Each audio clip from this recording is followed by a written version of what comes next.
have some very, very nice news for Overwatch this week.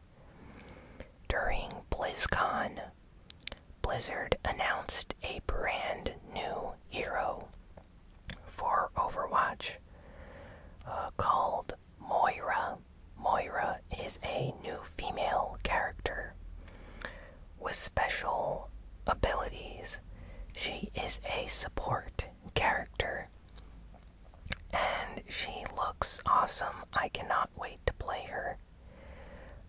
Sadly, the console versions of Overwatch do not have a PTR like the PC version, so I'm probably going to have to wait until they officially release her in an upcoming update for the game. But these are the abilities she has. So she has a biotic grasp, where she uses her left hand to basically use biotic energy to heal allies in front of her, and her right hand fires long-range beam weapons that takes away the enemy's health. So I guess it's similar to Symmetra, where she has like a beam that she can steal enemy health when she's nearby, so Moira kind of has an ability like that. And her healing is kind of like Mercy's, so it's like a balance between those two hero abilities, it seems. And she also has a biotic orb, where she can throw this sphere, this like round sphere, and she can choose between a regeneration effect that heals allies that are nearby, which is similar to Ana when she uses one of her abilities. She can do a lot of healing at once and heal nearby allies. And Moira also has the ability of a decay effect that deals damage to enemies, so it can either heal allies or damage enemies. So it's kind of like a Zenyatta ability, where he has Discord Orb, and he also has, Orb of Harmony.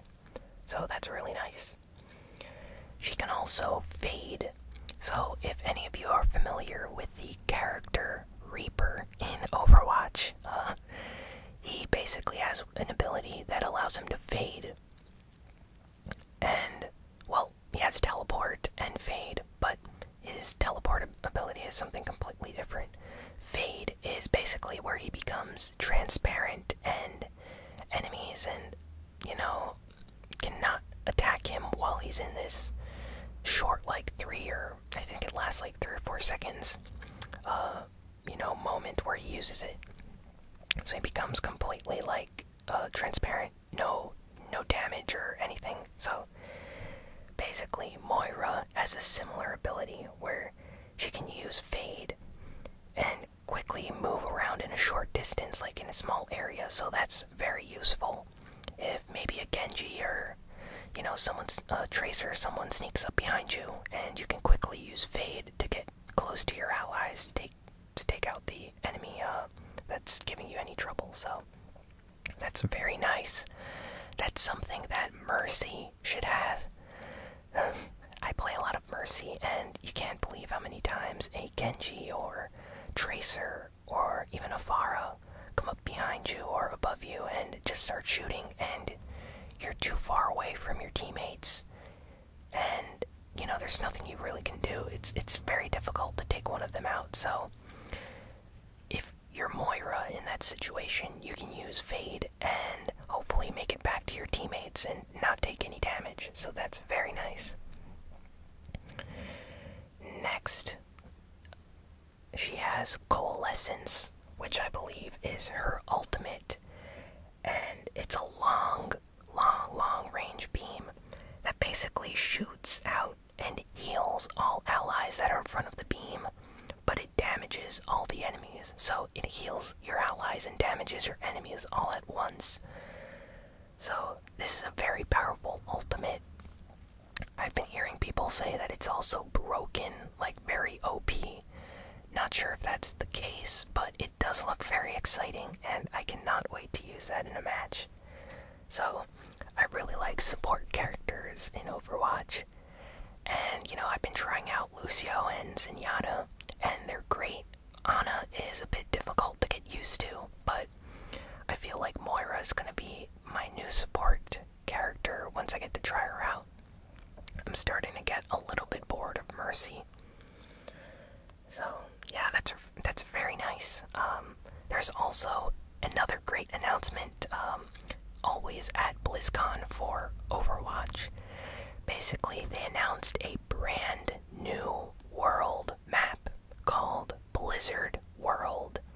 And this map for Overwatch is going to be a world that basically, is full of references and Easter eggs to previous Blizzard games. So, if you're a StarCraft fan, Hearthstone, Heroes of the Storm, Diablo, World of Warcraft fan, this world is going to have references to all those games. It looks amazing, and I cannot wait to play a match in this world. I'm probably going to do a tour of it for the channel, an ASMR tour, just exploring the map when it releases. The crowd reaction to this announcement was very, very hype at the BlizzCon presentation they had. So I think they did a really good job showing this off this year. And they also released a Overwatch character video for Reinhardt, showing a younger Reinhardt and just giving us some backstory about his past. Really nice clip. I urge you to go check it out on the official Overwatch YouTube channel. And lastly, they had the Overwatch World Cup, and I actually watched all the World Cup matches, the semifinals and the top 8 and the finals. Everything was great. Really enjoyed it. I was rooting for USA to win, but they went up against South Korea, and South Korea is just insane. They're one of the best teams out there, I think, so they ended up winning first place. I feel like Sweden, Canada, and France also did pretty well. Sweden in particular I thought would do a lot better going forward, but, they did pretty good. And Canada was actually in the finals versus South Korea, and, it started out okay, but as it went on, it just went downhill. I feel like Canada could have done better, but I'm very happy with how they played. Their team was very good. They have some great players on their team, and South Korea has amazing players, but very entertaining to watch. If you're interested in watching, the eSports World Cup for Overwatch, it's on the official Blizzard Overwatch YouTube channel as well, so you can easily just, watch the full game. It's very exciting. And yeah, now that's it for the Overwatch news. Let's move on to some other things. So, an Olympic committee has met together this past week, and we're discussing the future of sports and the world in general, and apparently they are considering acknowledging eSports as a legitimate activity, in that previously eSports were never considered a legitimate sport by the Olympic, committee. But after reviewing just the training that eSports, professionals have to go through, they're actually considering maybe implementing eSports in the future in an upcoming, Olympic Games. So, that would be awesome if, you have the best teams from around the world competing in video games at the Olympics. I know some people are very negative towards eSports, but, I feel like it is the direction that the future is moving to. I feel like future, there's going to be a bigger emphasis on playing games and online games, multiplayer games, and already we're starting to see these like sports groups centered around eSports formed all around the world and competing at a very, very high professional level. So I feel like the Olympics is the next step for the progression of eSports. So hopefully that actually becomes a thing, because I would really be interested in watching that. PlayStation Experience this year.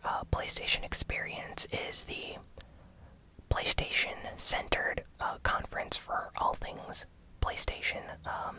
Sony usually does this once a year, and last year's PlayStation Experience was great. The one before that was amazing. So it's something that PlayStation fans always look forward to. Well, apparently, PlayStation Experience this year for 2017 may not have a proper press conference. So basically, Sony ended up showing a lot of gameplay of like new games and new trailers and announcements at Paris Games Week, and they don't have, well, it seems like they might not have enough content to show at PlayStation Experience, since they already showed it all off. So because of that, they might not have a full press conference, but maybe they'll have a small, shorter event showing maybe Detroit Become Human, God of War, and some other first-party Sony games. So I guess that's kind of disappointing, but it's expected since they have so many games already announced. It's highly unlikely that they would announce even more games after all the recent game announcements, so it's understandable. And let's see, Microsoft, Microsoft has gone on record in a few interviews this past week that they may consider bringing first-party titles. So first-party Xbox titles like the Gears of War franchise, Halo series, and, you know, all the other great games that Xbox has, like Forza. Well, apparently they're considering that in the future they might bring these titles to other consoles. So imagine Halo on the Nintendo Switch, or PlayStation 4, or Gears of War, or, you know, any of these other first-party games that Microsoft consoles are known for on, you know, other systems. It seems very bizarre, but they basically said that Minecraft, you know, Minecraft was acquired by Microsoft and is one of their biggest games, and, you know, it's been released on just about every other system out there. It's on the 3DS, Wii U, Nintendo Switch, Xbox One, Xbox 360, PlayStation 3, PlayStation 4. You can get it on your iPhone, iPad, computer. It's on everything. And that's a first-party Microsoft game now, because they officially acquired the license and everything for it. So they bought Minecraft. And, you know, they could do the same thing with Halo if they wanted to, or any of their other first-party games. So, you know, they haven't confirmed anything yet, but they're open to the idea of doing that in the future. So, you know, that's going to be very interesting to see Halo or something come to the PlayStation for the first time. It would be like seeing Super Mario on your PlayStation. You know, something like that is just unheard of. But Nintendo's very, very, very opposed to the idea of their IPs appearing on, you know, their competitors' systems, but it seems like Microsoft is very open to this idea, so who knows what's going to happen moving forward. PlayStation. So, something really unique came out on PlayStation Network. You know, trophies, if you have an Xbox, they're called achievements, but on the PlayStation, they're called trophies, and you gain them by completing games or tasks in various games that have trophy support.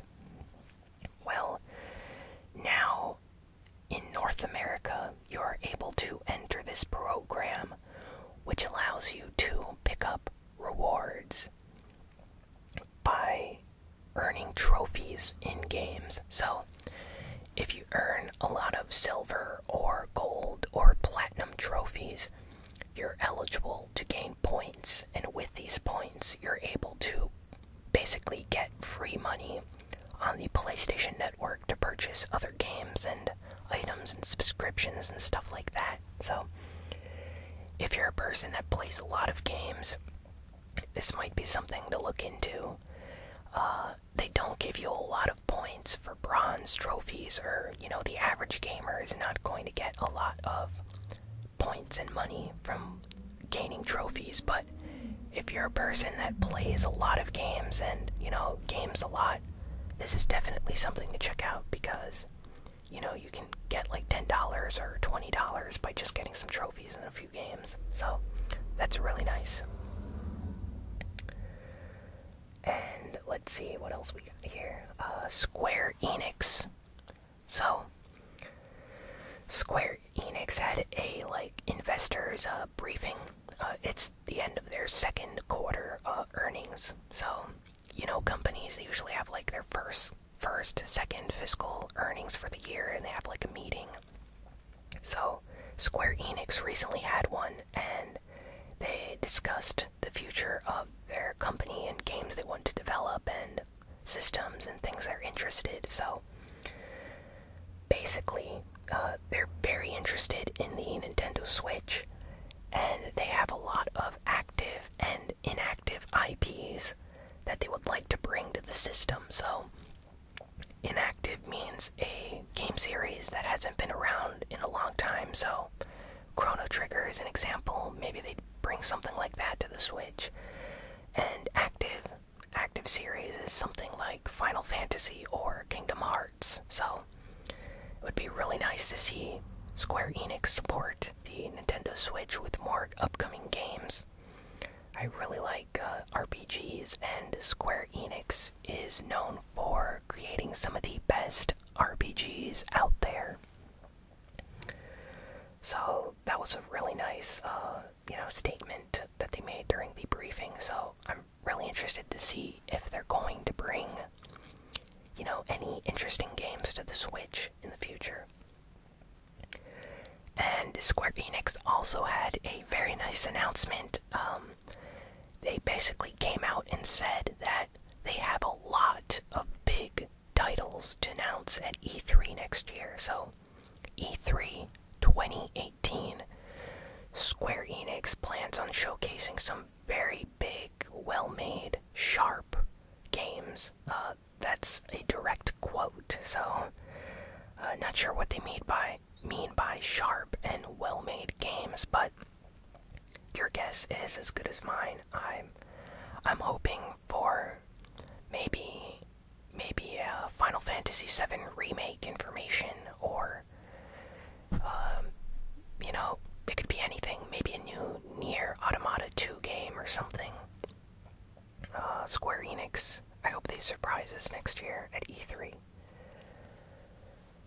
And now for some Nintendo Switch news. So, Monster Hunter Double Cross on the Nintendo Switch has helped Capcom understand that the Switch is actually a big success, because the game is selling very well in Japan, and it has impressed Capcom so much that they're actually surprised by just how well it's doing on the Switch.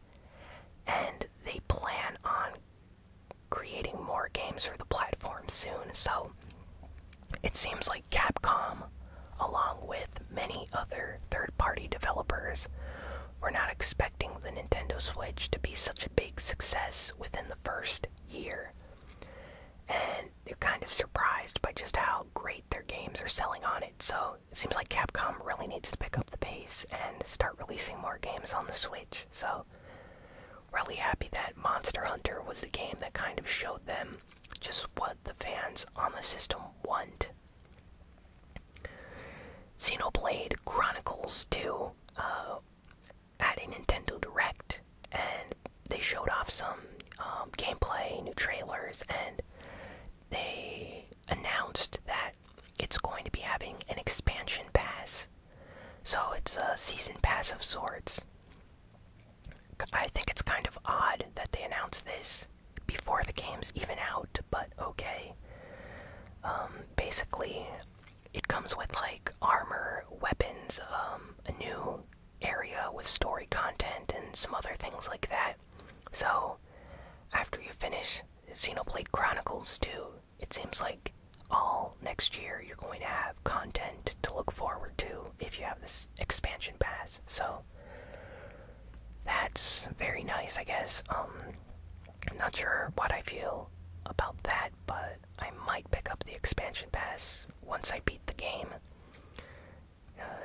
Xenoblade Chronicles 2 is probably going to be enormous and a very long game, so I can't even fathom, getting more out of that game with an expansion pass. So I guess I'll just have to wait and see what they release with that. Dragon Ball Xenoverse 2 on the Nintendo Switch has sold about 500,000 copies already, so that's a third-party game selling 500,000 copies on the Nintendo Switch. And the Switch has only been out for a few months, so that is insane that a third-party game would sell so well on a Nintendo system. That just shows the popularity of either Dragon Ball, but it also shows just how fans on the Switch really want more games on it. So any good game, people are going to buy it. So I think moving forward, we're going to start seeing a lot of third-party games on the Switch. Potentially something like the Xbox 360 or Nintendo Wii had when they were at their peak of popularity. A new trailer for LA Noire came out on the Nintendo Switch. LA Noire is a Rockstar game. It's different from, let's say, Red Dead Redemption and GTA 5, since there's more of an emphasis on story and dialogue in the game. You're basically a detective, and it's an interesting type game. The Switch version looks very nice, though. I mean, if you take into consideration that it's a handheld system, it looks very good, so I can see a lot of people buying this when it releases. I really hope it sells well, so Rockstar maybe brings Red Dead Redemption 2 or GTA 5 to the Switch. That would be awesome to have one of those games on there. And yeah, that seems like it's it for the week. Aside from Blizzcon and Overwatch, there hasn't been that much news, so I hope you enjoyed this ASMR gaming news video. Please be sure to like, comment, share, and subscribe. Follow me on Twitter, follow me on VidMe, and yeah, I'm probably gonna have some more ASMR gaming videos up in the next few days, so be on the lookout for those. And thanks again for watching, and I will see you all next time. So long.